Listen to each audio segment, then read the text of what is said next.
Nous méditons l'Évangile selon saint Marc chapitre 6, versets 17 à verset 29.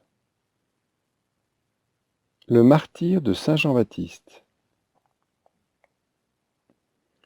En ce temps-là, Hérode avait donné l'ordre d'arrêter Jean le Baptiste et de l'enchaîner dans la prison à cause d'Hérodiade, la femme de son frère Philippe, que lui-même avait prise pour épouse. En effet, Jean lui disait, « Tu n'as pas le droit de prendre la femme de ton frère. » Hérodiade en voulait donc à Jean, et elle cherchait à le faire mourir. Mais elle n'y arrivait pas parce que Hérode avait peur de Jean. Il savait que c'était un homme juste et saint, et il le protégeait. Quand il l'avait entendu, il était très embarrassé. Cependant, il l'écoutait avec plaisir.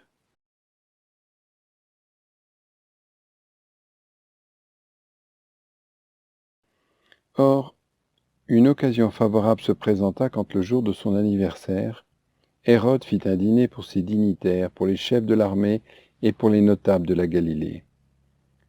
La fille d'Hérodiade fit son entrée et dansa. Elle plut à Hérode et à ses convives. Le roi dit à la jeune fille, « Demande-moi ce que tu veux, et je te le donnerai. » Et il lui fit ce serment, « Tout ce que tu me demanderas, je te le donnerai, même si c'est la moitié de mon royaume. » Elle sortit alors pour dire à sa mère, « Qu'est-ce que je vais demander ?» Hérodiade répondit, « La tête de Jean, celui qui baptise. » Aussitôt la jeune fille s'empressa de retourner auprès du roi et lui fit cette demande. « Je veux que tout de suite tu me donnes sur un plat la tête de Jean le Baptiste. » Le roi fut vivement contrarié, mais à cause du serment et des convives, il ne voulut pas lui opposer un refus.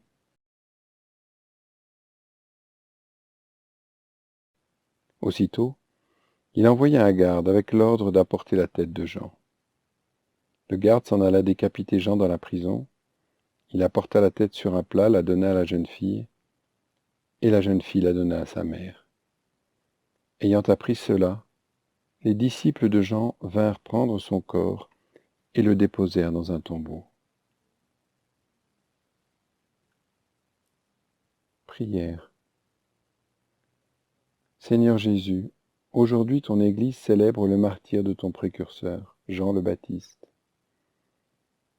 Tu l'as choisi pour préparer Israël à ta venue et pour lui montrer ta présence au milieu d'eux. Aujourd'hui, je veux me mettre à son école pour qu'il puisse me montrer le chemin vers toi. Aide-moi à me recueillir pendant ce moment de prière afin de pouvoir écouter ce que tu veux me dire. Accorde-moi la volonté et la force de le mettre en pratique. Demande. Seigneur, à l'exemple de Jean le Baptiste, accorde-moi la liberté intérieure afin que je puisse t'accompagner jusqu'en ta passion. Réflexion. Point numéro 1. Hérode. Le premier personnage que l'on rencontre dans ce passage est Hérode, le roi de la région.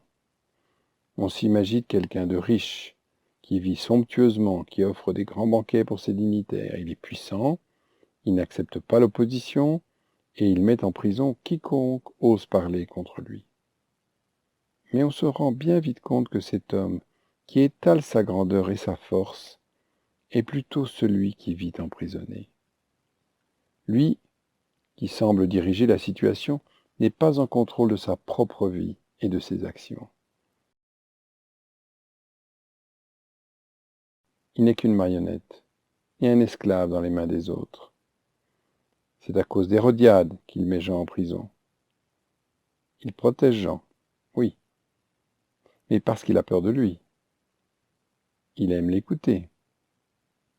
Il est perturbé, mais il n'a pas la force de changer.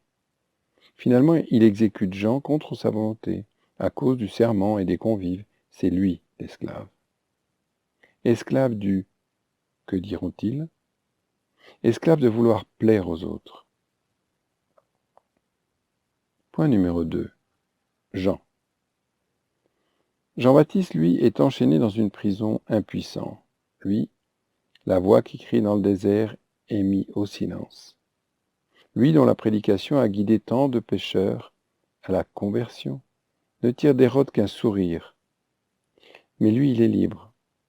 Il est fidèle à sa mission et rien ne peut l'arrêter. Même si le roi l'emprisonne, même s'il n'y a plus personne pour l'écouter, même s'il ne se fait que des ennemis et des mécontents, même s'il est oublié.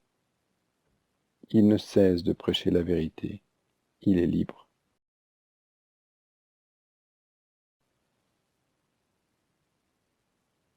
Point numéro 3. Jésus. Où est Jésus? Ce passage est l'un des seuls évangiles qui ne mentionne pas le Christ. Où en est-il lorsque son ami en a le plus besoin? Absent?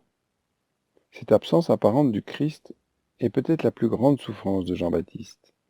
Il a sauté de joie dans le sein de sa mère lorsqu'il a senti pour la première fois sa présence. Il s'est décrit comme l'ami de l'époux qui se tient à ses pieds et se réjouit à sa voix. Pouvons-nous imaginer sa douleur alors qu'il se voit séparé, sinon abandonné du Christ? Jésus a proclamé qu'il a été envoyé pour remettre en liberté les opprimés. Où est-il dans le cachot de Jean-Baptiste? C'est justement au milieu même de cet abandon que le Christ est présent. Dans son martyre, Jean-Baptiste s'identifie à celui qui criera sur la croix « Mon Dieu, pourquoi m'as-tu abandonné ?» En pénétrant au sein de l'abandon et de la souffrance, il n'est pas seul. Le Christ l'accompagne.